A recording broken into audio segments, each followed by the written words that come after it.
Hey guys, today we have this 2021 Porsche 911 Turbo S. This customer actually came in with the full body wrap and a full front end paint protective film. Wrap was looking a little beat up over the years, so what the customer wanted was for us to strip everything on their vehicle from the full PPF to the full body wrap. And they wanted us to rewrap their car in the satin finish with paint protective film for their full vehicle. Now this customer's car here is black, so when you put that matte finish, as you can tell, it does give it that satin matte finish look.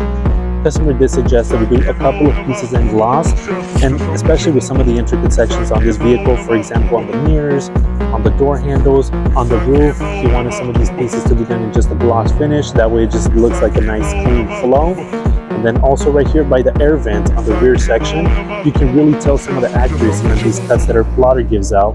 That way no blades are being put to your car with the same amount of accuracy that you could get from a computer.